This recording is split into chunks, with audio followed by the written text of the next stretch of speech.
Monday morning. Good morning. 8:15 a.m., January 22nd, 2024. 2024. I swear we were going to have flying cars and, all that kind of cool stuff, but the world's kind of lame, I think. Maybe it's grown extremely dim in the light of God's glory and grace. That's probably the thing here. I'm LT. I was an alcoholic addict. 2 times in my life, I've hit rock bottom. In the early 2000s, I was a meth addict. Marilyn, welcome. Hello, LT and everyone. Christ-centered cooking. Yo! What's up, brother? So this little dude right here, Gavin, you should check out his channel. He cooks for the glory of God. And boy, do his cookies bring you that much closer to the glory of God because they are so delicious. Mo, what's happening with you? How you feeling? Give me a little update on how you've been and what you've been up to. We've been busy around here the last 4 years. A lot of you have been following this live stream for the last few years, Marilyn and Mo in particular, and seen that during the pandemic, when everything shut down, we were live as much as we could possibly be, which was every single night for a while. And we remember we used to do that thing where Sober James would go, or Nicole would go, Sober James would go, and then I would go. And if you look at those 3 different live streams, then till now, and the changes that have happened with all of them. But here personally, man, we've grown this into a legit nonprofit. We have a building in Ogden where we've become a local program for our community, and we've been heavily involved with all the recovery communities here in Utah. Remember, I was always saying that during our live streams, this is nothing but a supplement to help you with your recovery during the crazy times we are in, right? Because masks and everything was shut down. But I did not want that to become your only foundation. It's like going to church and you have a local body at church and they have a live stream. Get to church. That's where you want to be. You want to be with a local group of physical flesh and blood people where you can make eye contact, where you can see idiosyncrasies, you can read each other's body language. Because online and on TV, you really can't get that in depth where your spirits and souls communicate on that level with each other. So this was always built and designed to be a supplement. And then once COVID and all that stuff was over, I hope and still hope that you have some type of local community that you can be a part of, involved in, and depending on how far you are into your recovery, helping and volunteering and becoming a guide to those who were hurting. I see this a lot of times in my program. We have people show up, they're broken, and they lean on us, they need us, give me, but then, a couple months later, they feel like life is good and it's too hard to commit to the group anymore. I got life under control, and then they just bail. It's a really selfish trait, and it shows that a person that does that kind of stuff, some red flags, that they're still in their selfish desires, their behaviors really haven't changed. And I think recovery has to hit this point. You need to go into recovery to where you feel really obligated, or not really an obligation of burden, but of desire, that you want to give back, you want to help. You realized how much you leaned and needed these people who are out here volunteering their life and their time and their heart and blood and sweat to help you out of the ditch you were in. And then all of a sudden you feel like you're good and you just bail on the whole thing. You got to give back in some way. And I don't think until you've reached mature recovery, until you have this desire to where you start giving back and letting people who are hurting lean on you as well. Hey, Delphine, welcome. Good to see you. Glad you are here. Yes, all the time. Miss the old days. Yeah, the old days were fun, man. We had a good time. Yes, it was amazing, Marilyn. Hi, Marilyn, she says. Hey, Mo, she says. Delphine says, I attended City of Grace here in Mesa, Arizona. They also have a Celebrate Recovery. Very cool. I like Celebrate Recovery. I've been to a couple myself. I actually told my story at a Celebrate Recovery about a year, maybe 2 years ago. I go to church on Saturday night here in Florida. It's just amazing how God is placed in my life. Yeah, agreed. Like, what else is there? We were talking about that at church yesterday. Our church is getting here locally. We go to a church called Cornerstone Bible Church out in West Point here, really close to my house in Clinton, Utah.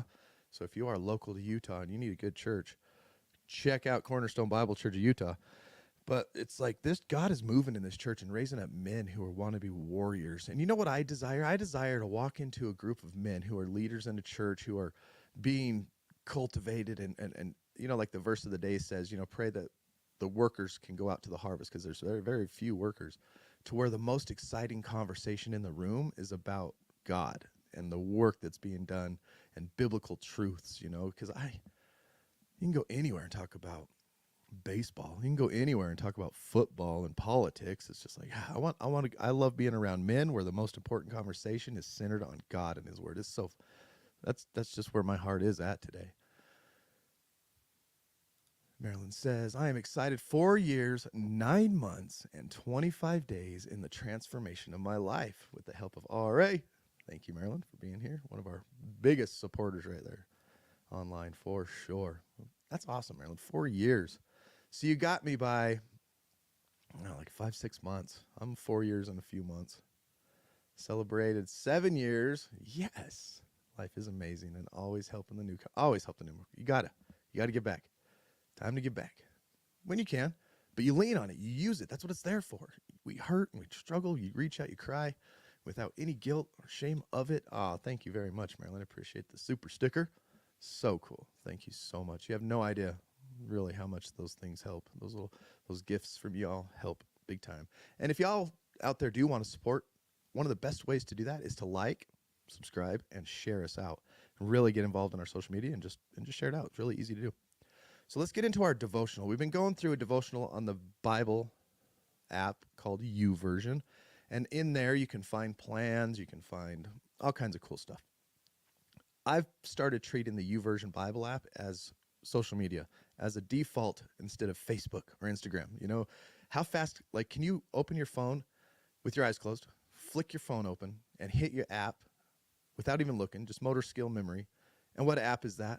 What app do you instinctively just, and is it an app that's feeding you positivity, education, or is it an app that's draining you of time and energy and building fear in your life? I got to quit putting my thumb up. I keep getting those stupid thumb ups.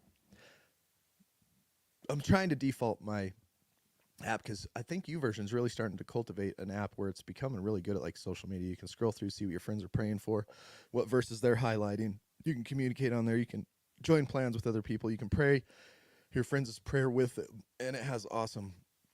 One of my favorite things is their daily refresher. It gives you the verse of the day. Somebody kind of explains it. It gives you some little stuff to read, and then it gives you this moment of time to be able to meditate and pray, and you just hit it, and it has this awesome soft music, and I don't know, it's really good. It helps me prompt and lead me and guide me into a prayer to get my mind focused, because a lot of times you know how hard it is to get our minds, and when our thoughts are so distracted. A lot of times I'll wake up so excited from the weekend and the plans that I have for the church, the company, and some marketing ideas and whatever ideas have popped up that I'll start just running as soon as I wake up, with ideas and wanting to do this and reach out instead of hey, whoa, get back to center, right?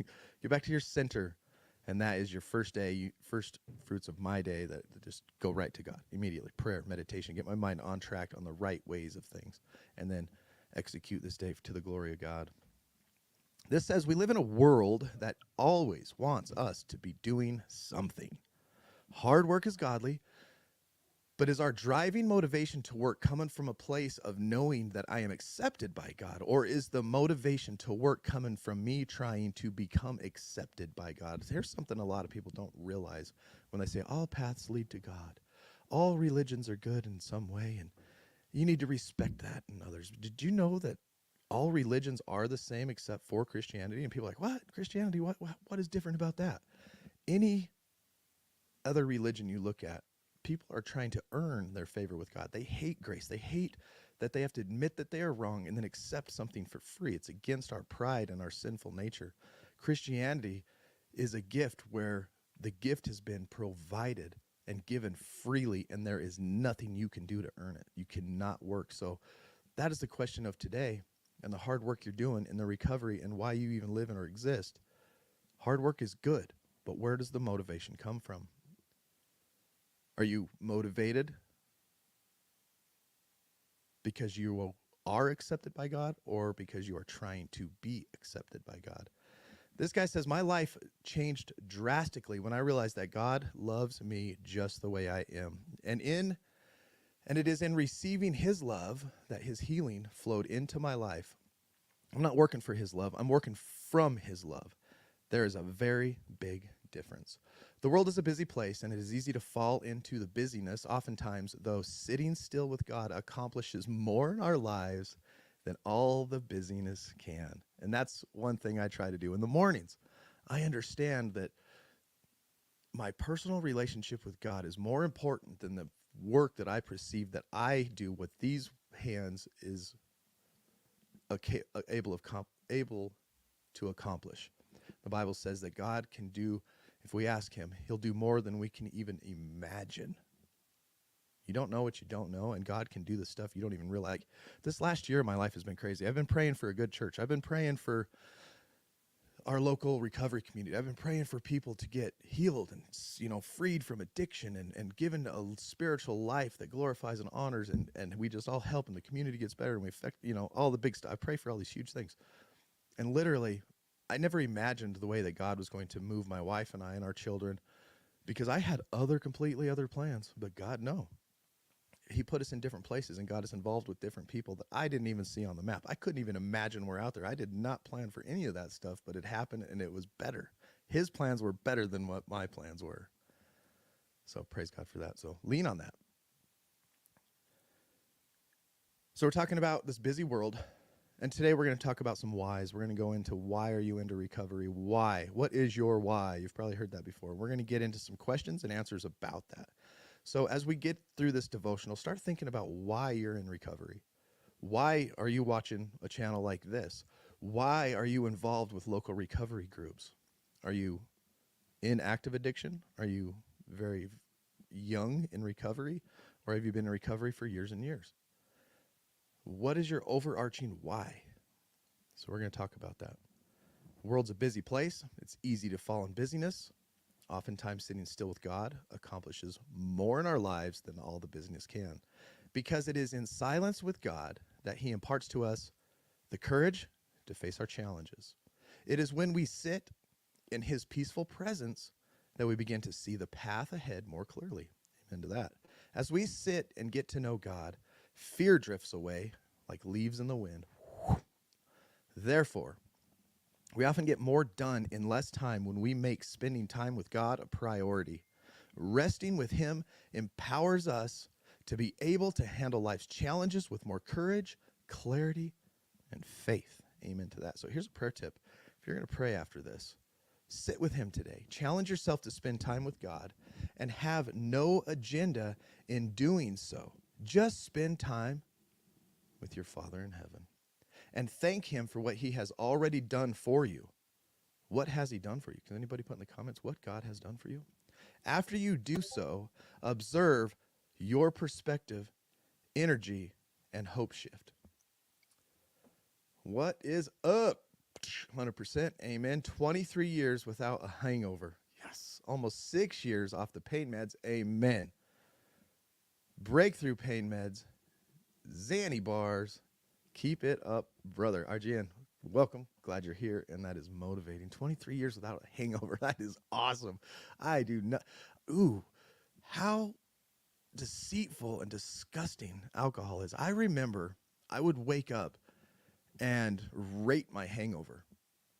And I got to a point where if my hangover was in the 10, up in the 10 area of like, I feel like garbage, the worst that I felt, I was happy about, because that means I drank more. How could that even become a thing to where I was happy about how horrible I felt, because that means I did it right? Oh, I must have done it good last night. My head feels like it's going to explode and I can't eat because my stomach is sick and I can't even think. Whoa, yeah, I did good. What? How does that become like a thing that I thought was positive in my life? Man, alcohol is horrible. And then you get into pain meds. Boy, oh boy. We got some questions on the Discord. I got asked this question by a friend of mine. Where are my messages? Let me check real quick.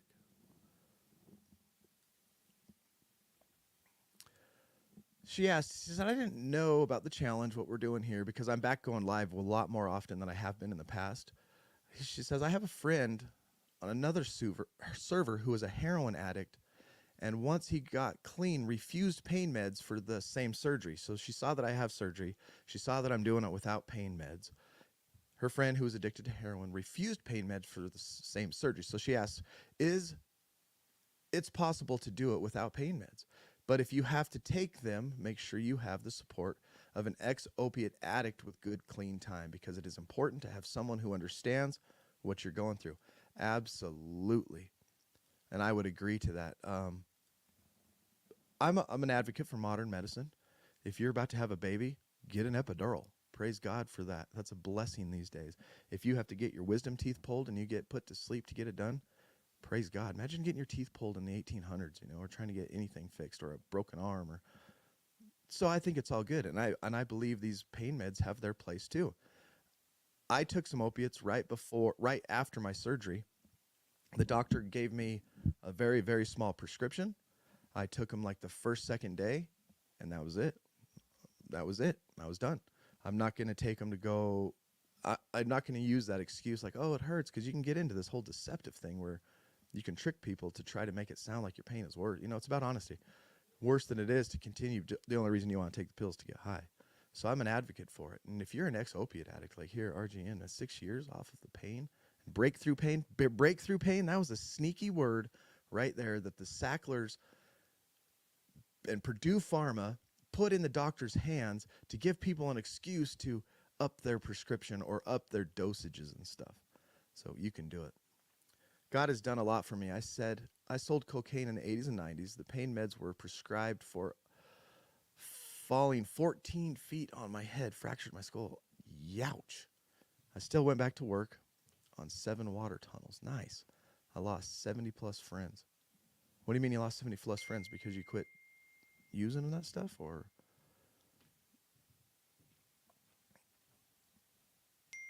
I'm getting texts. You guys can probably all hear that ding. Should have muted it over it, but I have to go on that computer to do it. Anyway, let's get back into this. So our prayer tip: sit with him today. Challenge yourself to spend time with God, and have no agenda in doing so. Just spend time with your Father in heaven and thank him for what he has already done for you. After you do so, observe how your perspective, energy, and hope shift. Change your mind. Action step: next time you have a free afternoon, I challenge you to say and to do this. Ready? Say and do this. God, I am going to relax today and to do something I like because you love me and like seeing me enjoy life. God, I'm going to relax today. I'm going to do something that I like because you love me and like seeing me enjoy life, and doing that for the glory of God. Then as you enjoy some downtime, trust your challenges are in God's hands, and go and enjoy the afternoon being with God. Can you let go of anxieties and fears and worries and work and take some time just for you and God, or with your friends, and not worry? It's harder than you think. Challenge you to do so. So why are you in recovery? Answer me this. What initially motivated you to seek recovery? What initially motivated me to seek recovery during my alcoholism? I was in a motorhome, and I had been belligerently blackout drunk for about 2 years, overweight, desperate, sick, depressed, tipping on the verge of suicidal, family, wife, kids, relationship destroyed, reputation at work destroyed, and I had enough. I was so sick and tired of being sick and tired that I needed to quit. And I called and I said, if I don't go to the hospital, if I do not detox and get into recovery and quit drinking, this is going to kill me. That was my initial why. That was initially what motivated me to want to quit drinking, because I was sick of the weak, pain, addiction, hangovers, feeling like garbage, ruined reputations. That was my initial why. And it was in recognition of this negative impact of addiction. And I wanted to be healthy. I wanted to be strong. And I wanted to have a good reputation. What was your initial motivation to seek recovery? That was mine.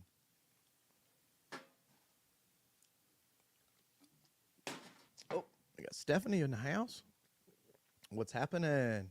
As an ex-heroin addict, I would have trusted a sober person hold on to narcotic pain medications, and only give them to me as prescribed. I wouldn't trust myself to have self-control. You got that right. That's why I have my wife in my house with me and my kids. My wife is fully aware of what I'll do. I never liked opiates. My thing was meth, and I like going fast, going big. I'm an adrenaline junkie type thing, so meth was like right up my alley. And then alcohol, because it's legal and it'll give you this, it'll take away your inhibitions and you'll do crazy wild stuff. So my second default would have been alcohol. And I never had a problem with heroin or any of the opiates. I never liked them, didn't like the way they make me feel, still don't. Even after surgery, I don't like the way they make me feel. I just go to sleep. That being said, I'm a drug addict, and I'll take anything in a pinch. And I'll do anything to get that euphoria of high. And so even with my surgery that I just went through, I still took the precautions. And I put those in place because I know me. Just like you said, I don't have the self-control, and neither do I. And so Sacklers killed many. They knew they were addicted. Oh, 100%, dude. I started researching opiates, and we've known for like over 4,000 years that plant, if you harness its power through concentrating the substance that comes out of it, will kill people. And we've known that for 4,000 years. We've known that it'll not only kill people, but it'll put them into the huge addiction. This isn't the first opioid epidemic we've been through. If you go back to the 60s, go to New York and look at the epidemic that was happening there. You can go all the way back to China and the stuff that they smoked in those opium dens, right? You have to get rid of the misery because misery loves company. Absolutely. I never did pills till April of 2003. They gave me an up feeling. Took the edge off my pain. Yeah. And it really, yeah. Advil works for me. That's plenty for me. If I feel some pain coming on, I'm just like, okay, let's go take me some 4 Advil. Now I'm becoming old. It's like me and my best friend are Advil a lot of the times. How does your personal history influence your recovery? We're talking about whys. We're talking about what initially motivated you to seek recovery.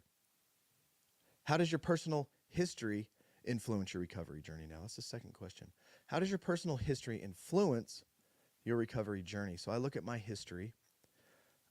I go back to as far as I can remember, like my grandpa. I've met him a few times. I hear stories from my dad and his brothers and my uncles and aunts and all that stuff, right?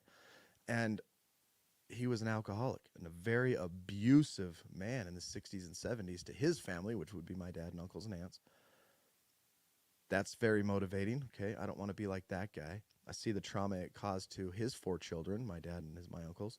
And then I know how the role from my dad and the influence that played on him, how he treated me when I was growing up, and now watching my father go through the struggles he still goes through today being an addict.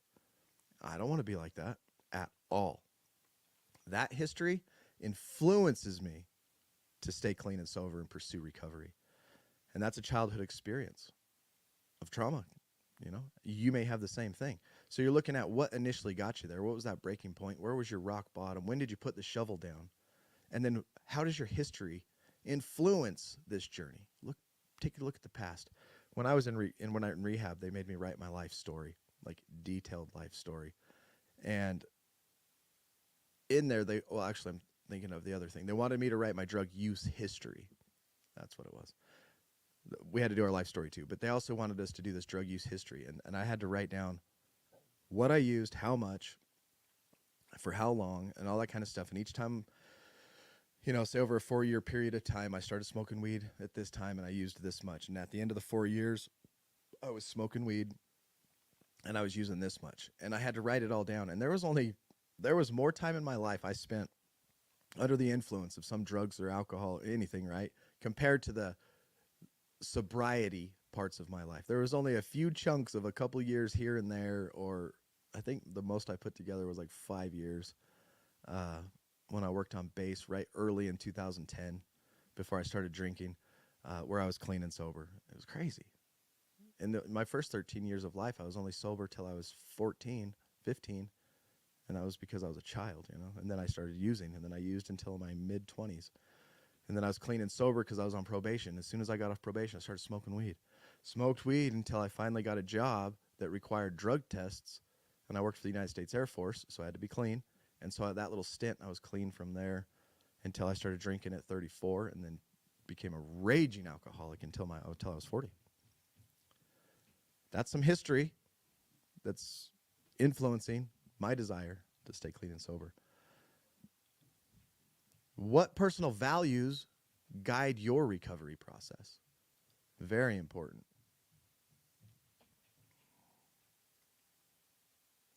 The greed that comes with pills.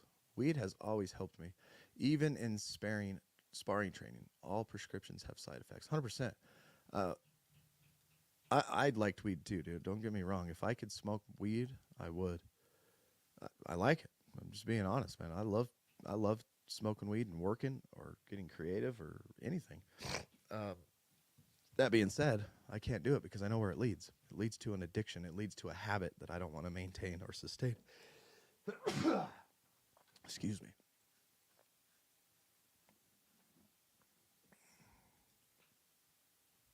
Some people, I don't, my opinion on that, and because he says I know everyone does not agree with cannabis use.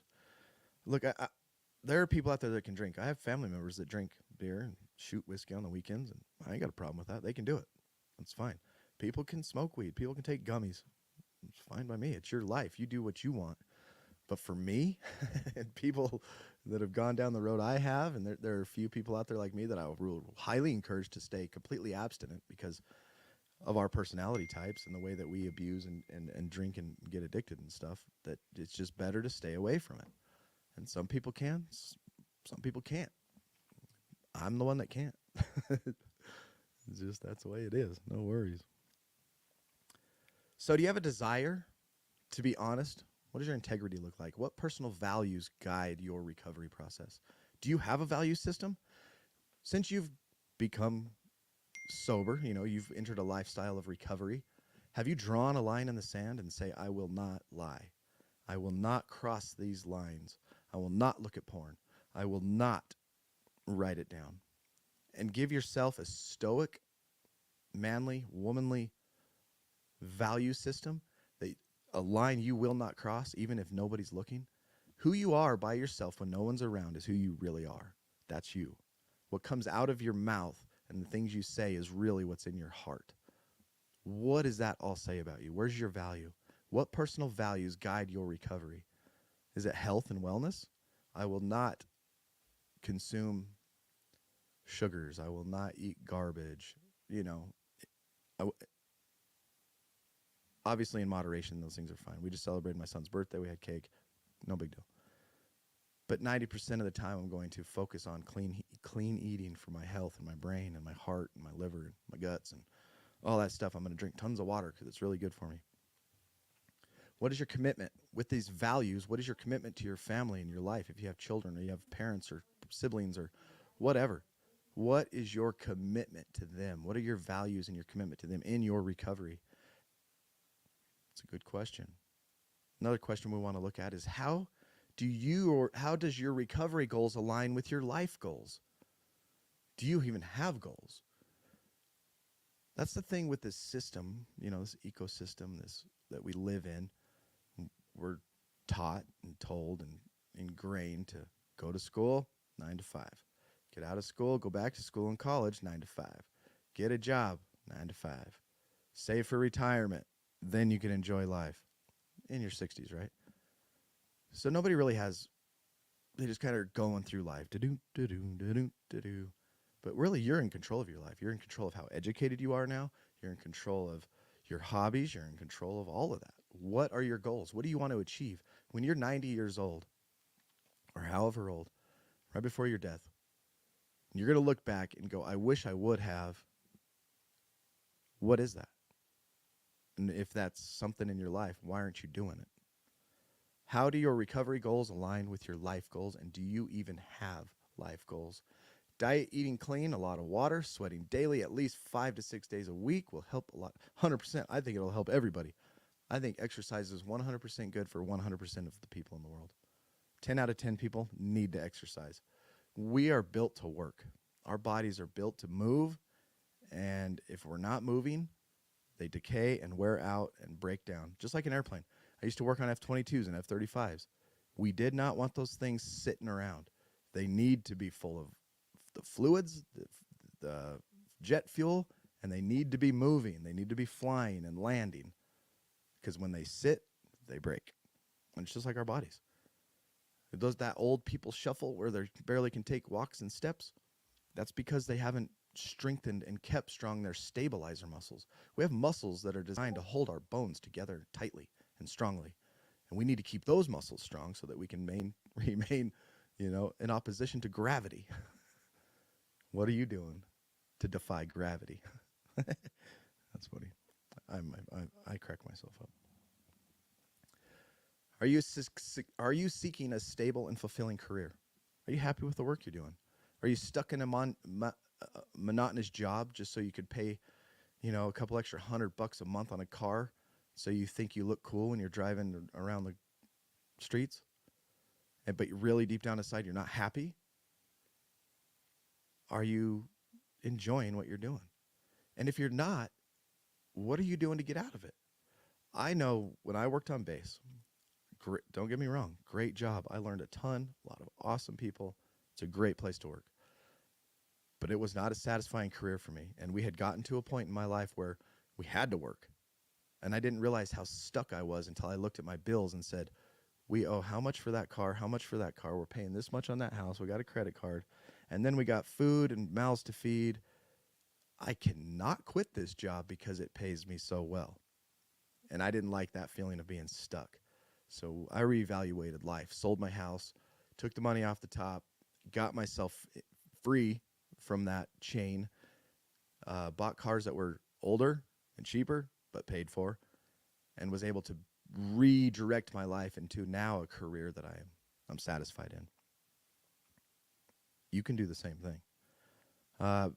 What about relationships? You can rebuild relationships. Is this a goal of yours?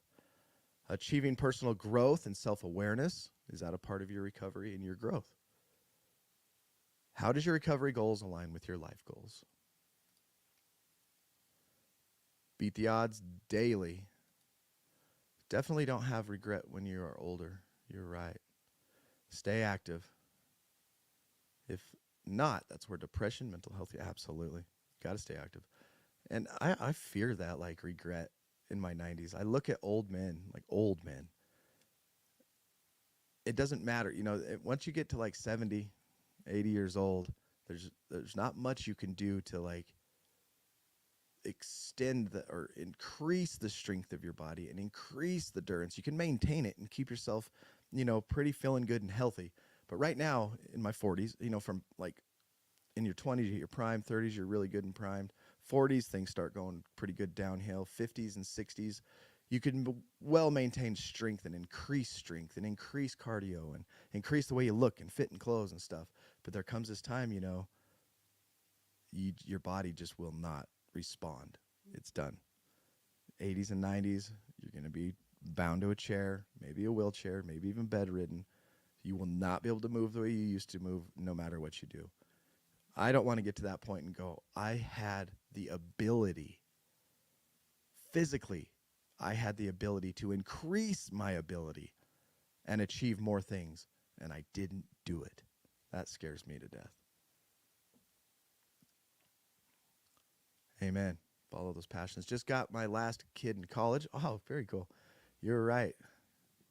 Caddies, expectations, GSX-R is just being ghetto fabulous. Yeah. Yep. Ghetto fabulous. Look at me. Look at me put gas in this car. I'm so cool. So vain. Vanity's not good, man. And that's another thing is shedding the give a F, right, of what other people think. Who cares what people think? We're all different for a reason, and we're trying to impress people. And a lot of times we think people are thinking about us more than they actually are. And so we drive a car or wear clothes or do things and say stuff, and because we want them, we think that they're going to admire us or think we're cooler. I don't know. It's stupid. Such a waste of time and energy in my book. And it took me a while to figure that out. Thank you, sir. I love it. Love your comments in here. Thank you. I love the life you're living, dude. Like, it sounds like you're rocking it. What fears do you have in recovery? And how do you confront them? Fear. Do you have a fear of relapse and a strategy to manage it? I don't fear relapse. Not with the you have to build a recovery world for yourself to live in, right? And I've built myself this world. It's first focused on my relationship with God every single day, and understanding who he is, and my whole confession of faith and my belief system. Understanding that solid and sitting in it secure. That's my first thing. That's my values. There's my line. I will not cross. This is what I believe. This is what I live for. And then my wife and my kids. I'm going to be the best me so that I can be the best me for them.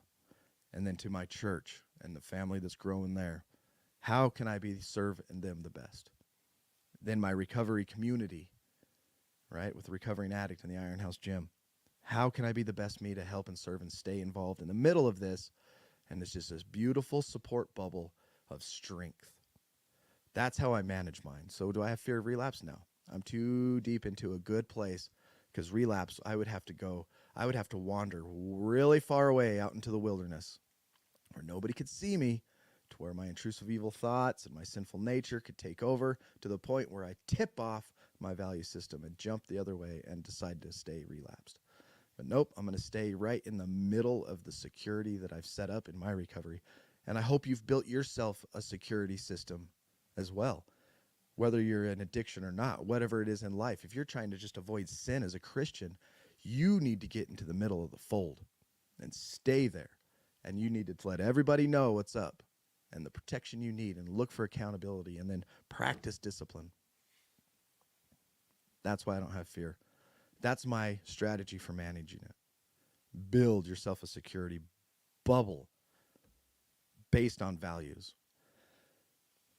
Do you have fear of losing relationships and building new healthy ones?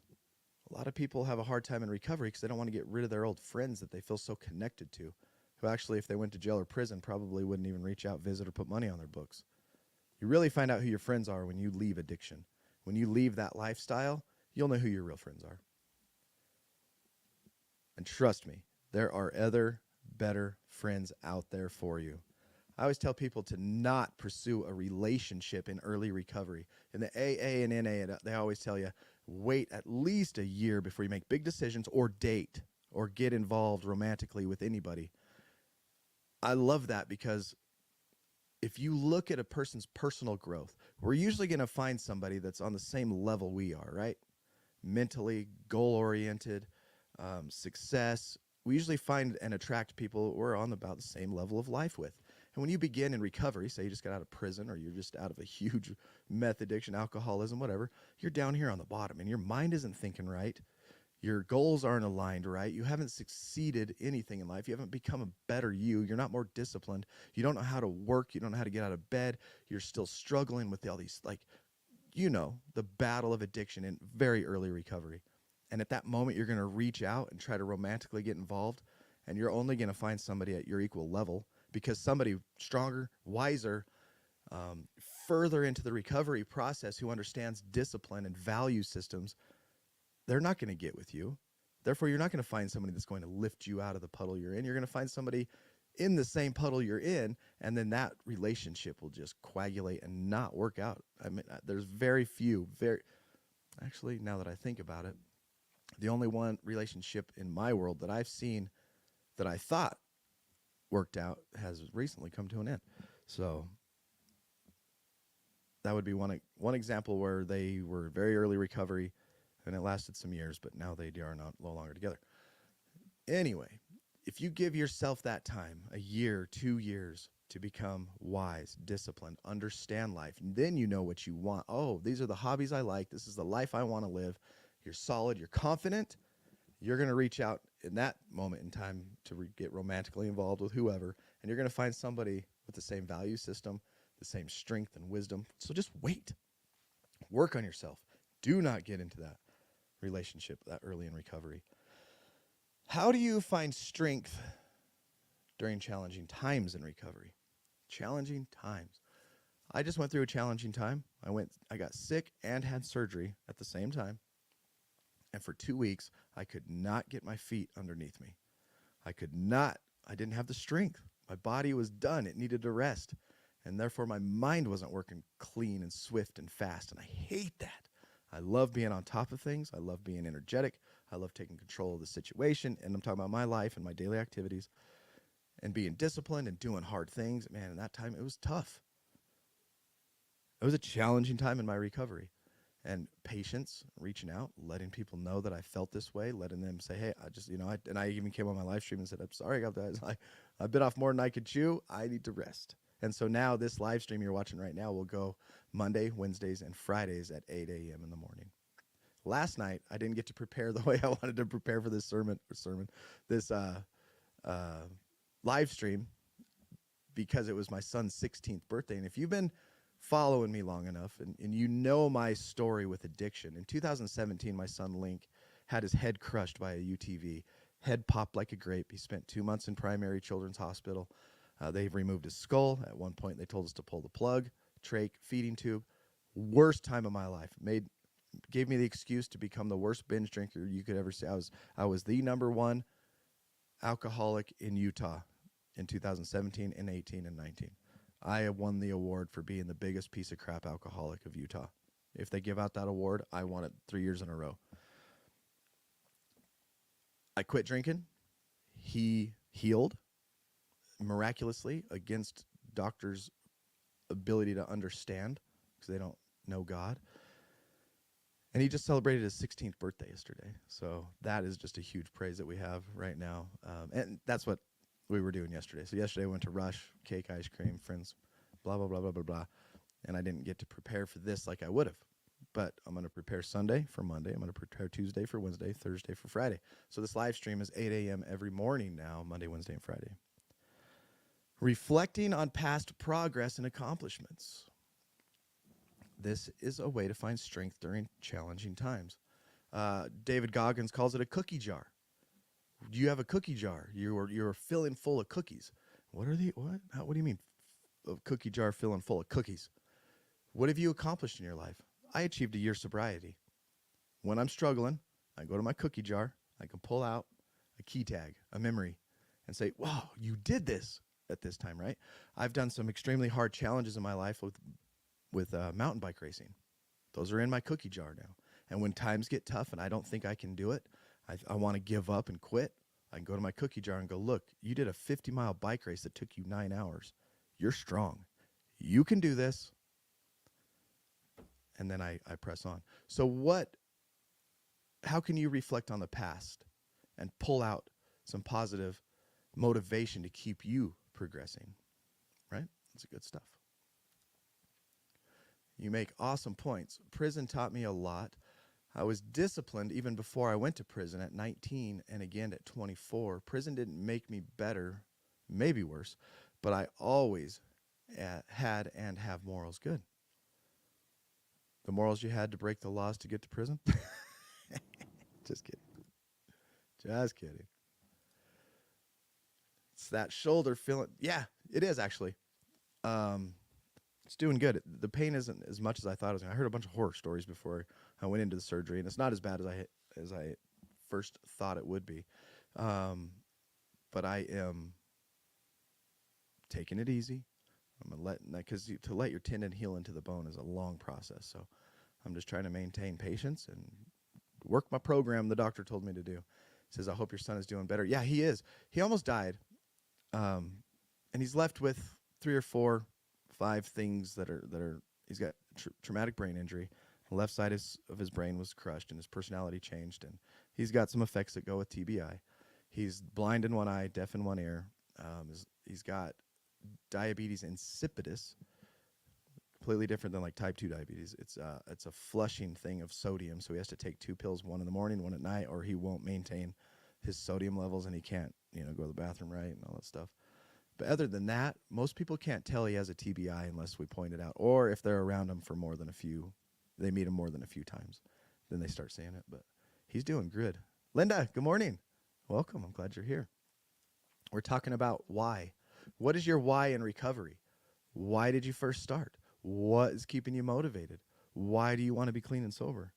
And we have a bunch of questions to go with that. And right now, our next question is, what role does forgiveness or self and others play in your recovery? We talk about not being able to do anything about the past except for the way that we deal with it in our mind. Have you forgiven yourself?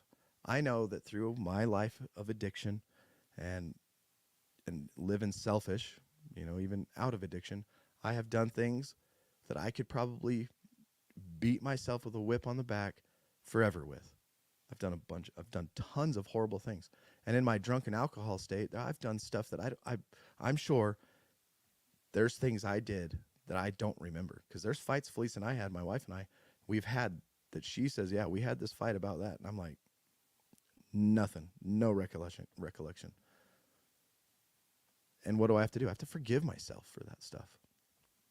Have people offended me? Absolutely. Have I been taken advantage of? Absolutely. Have I been stolen from?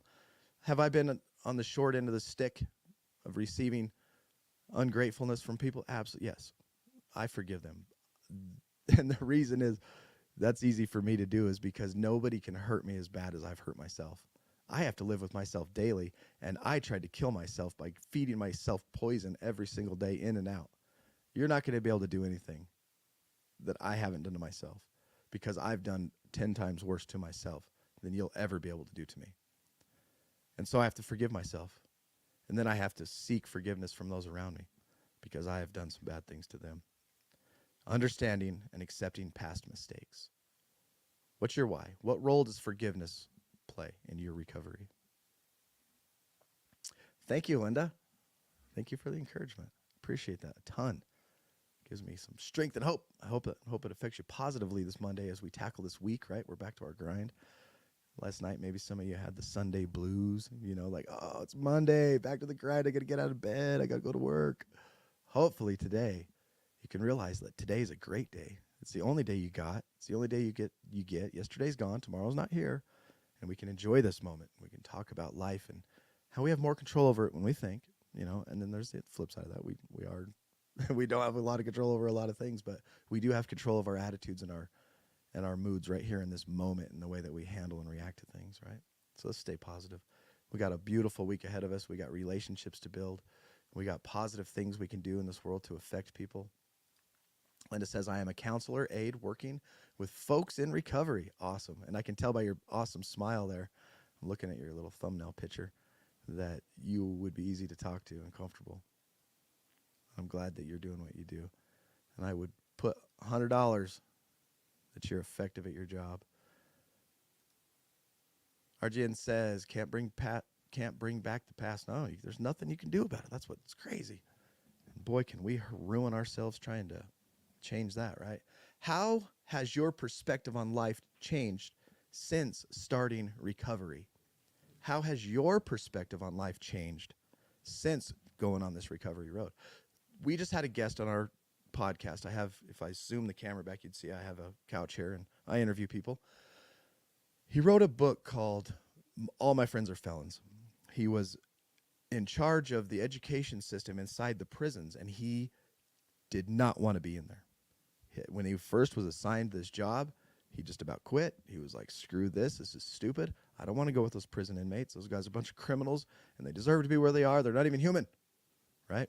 Entered the gates begrudgingly and had a paradigm shift. These people are, wow. And he said this like on my show, quoting him, he's like, I met these prison inmates, and I was like, that dude's awesome. I'd golf with him. This dude is highly intelligent. I would start a business with this guy. I would hang out with this guy on the weekends. Paradigm shift, right? How has your perspective on life changed since starting recovery?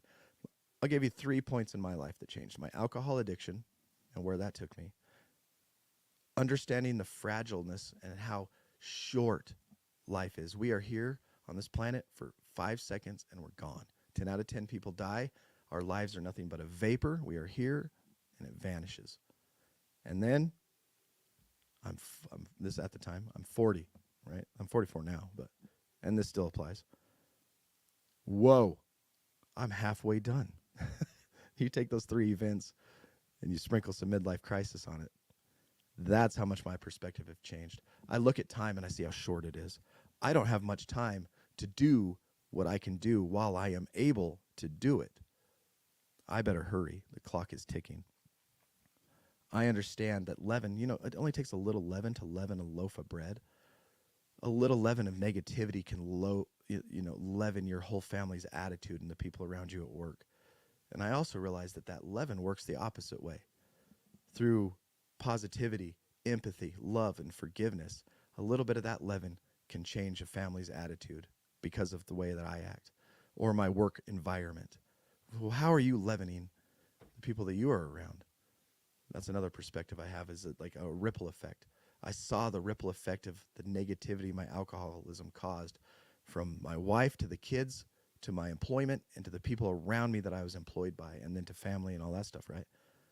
And now it's the opposite, and I'm flipped it to a recovery, striving to be the best me, and that has rippled through in a much better way. Those are some perspective changes that I see now in recovery. What are some of the stuff that you've seen? He says, since my daughter was born in 94, there's many that belong in prison. Oh, dude, no doubt. A lot that don't. Agreed. It is a business, anyone that doesn't think so. Oh, yeah, 100%. It's a true, yes, it is.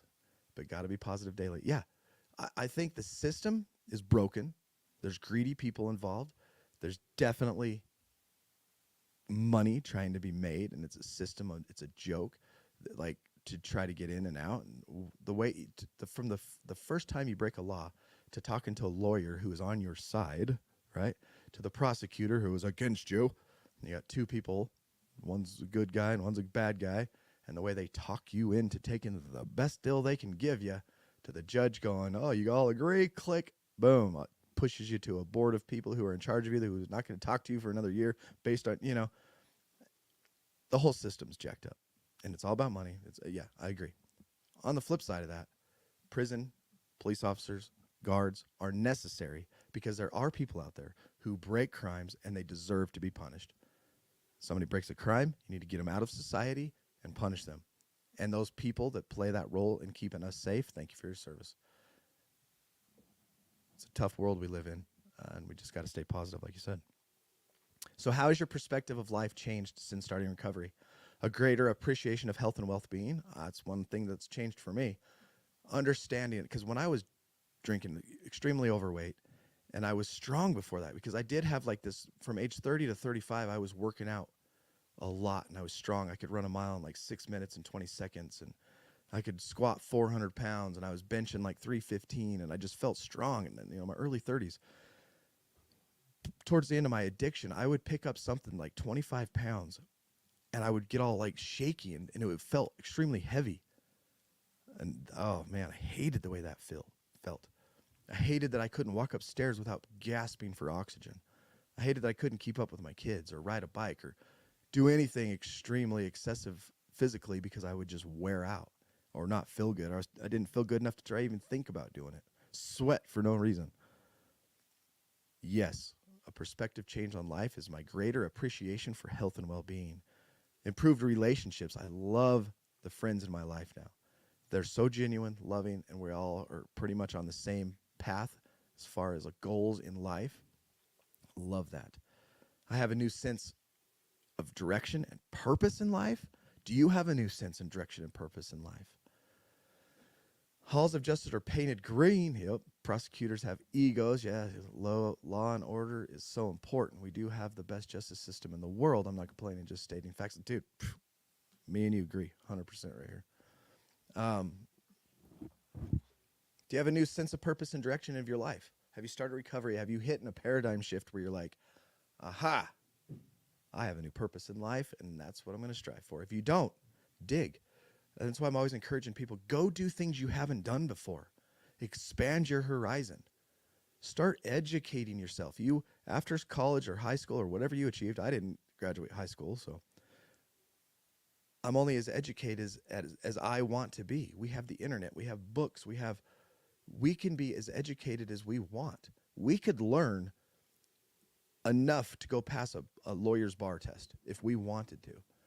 So you're as educated as you want to be.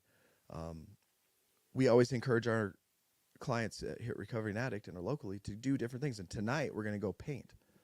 Maybe somebody figures out that, dang, this is a passion I like, and they start some art thing. Who knows? We go hiking. We go play laser tag. We'll go to a hockey game. And we'll go do different kinds of stuff and hope to motivate somebody to go, try new things. Maybe you'll find a purpose in trying new things.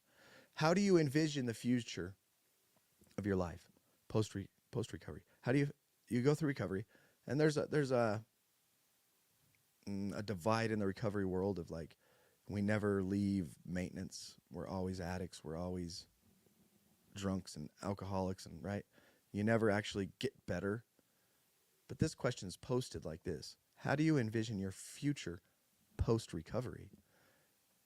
That could be what do you think? That we're finally healed one day? I'm starting to believe, yeah. But then again, I think no, because if I slip and start thinking that I could now try something. But I've set my life up in a way that drugs and alcohol in any amount have zero place in my life.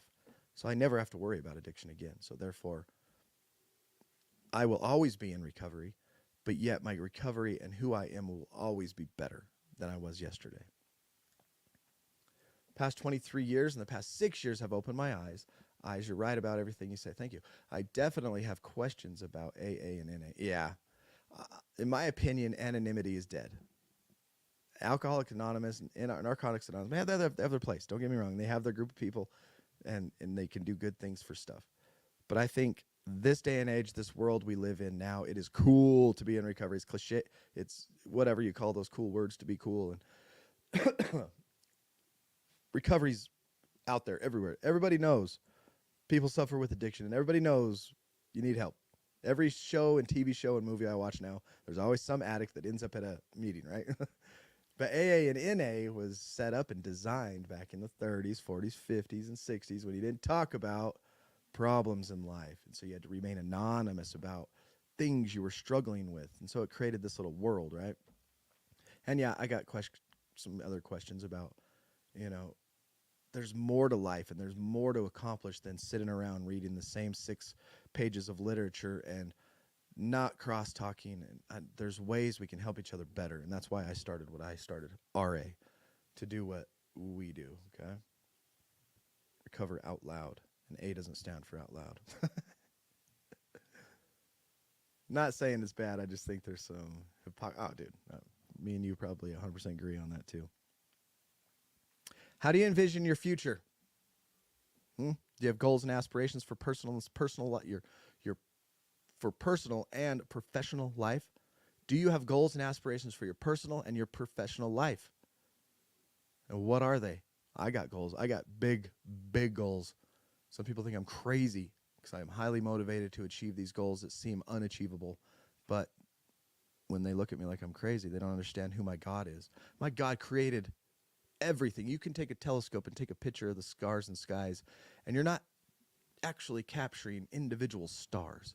You can capture what seems to be like billions of stars, but they're actually each individual galaxies, and each of these galaxies have billions of stars and planets inside them.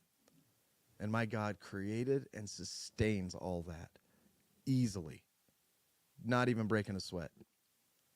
Can he come to this little tiny puny earth and help me achieve minuscule goals that I think are big, but really in the big light of how amazing God is, are nothing? What do we have to fear? We have nothing to fear when we trust God, who is that big and powerful. My God is not a carved piece of wood. My God is not an energy force that sustains electricity in the clouds. My God sustains a whole universe and then some. No fear. Strategies to maintaining it. Do you have a plan of maintenance set up for your life? And then, the final point here is plans to give back and support others. I don't believe that you're mature in recovery until you have this desire to help. We take when we're in recovery programs, we're in recovery groups, but until you get to this point where I want to help, you can either help people that are suffering in addiction, or you can help support people out there in your local world who are helping people. You can go help support the cause of the battle of some point, somehow, some way. Figure it out. Let's check a couple things. He said, I studied with Tommy Rosen, Recovery 2.0. Who's, I'm going to make a note of that. I want to look that up. Thank you. I'm glad you pointed me. So I don't know if you've heard of, Linda, I don't know if you've heard of Terrence Gorski. Tommy Rosen, Recovery 2.0. Thank you. I don't know if you heard of Terrence Gorski. He wrote Staying Sober, and he has a workbook that goes with it, and he has a bunch of relapse prevention stuff. The guy was in the 70s and 80s back in New York, worked at a hospital, and he took on all the clients in this hospital who were deemed unhelpful, unable to recover. There were people they were helping with alcoholism, opiate addiction, and then there was this other group of people who would not quit relapsing. They'd get clean and sober for a minute, they'd go back out to the world, relapse, back to the hospital, and just this huge cycle over and over and over and over and over. So Terrence Gorski was assigned as a young man to be the doctor over these people, and he came out with a relapse prevention program after having dealt with this population. Whoa, that was a little blurry. And came up with this whole huge system, and it's called the CNIPS program. Now you can look it up online. Terrence Gorski's he's passed away now, but he has a whole scientific group now that you can go and get certified. So I've become certified in as a relapse prevention specialist through the Terrence Gorski models and stuff. And so that's something, if you haven't heard of it, that you could check out. That's pretty cool. She said, I'll check it out. Thank you. Tommy Rosen is a yogi. I'm not sure how to say that because I'm a ding ding. Love his programs too. Awesome. I will definitely be checking that out. Huge goals, bigger than any time. I want to help people and become a better version. Yeah, dude, me and you would probably be good friends if you were here. You can't fear anything. There is no can't, only can. Yeah, I agree. Helping give back is so imperative. Linda, awesome job. He says, Bill W. did acid or shrooms. They help so many veterans and people with PTS. Right on. There is no profits in a cure. Yeah. Yeah. Doctors and pharmacies don't create cures. They create customers, right? Absolutely agree with that. All right, y'all. God, grant us the serenity to accept the things we cannot change, the courage to change the things we can, and the wisdom. Oh, Lord, give us the wisdom to know the difference and act on that. Amen. So until next time, y'all, do not put yourself in a high-risk situation. Stay strong. Work your programs because we recover better together. All right, see you Wednesday.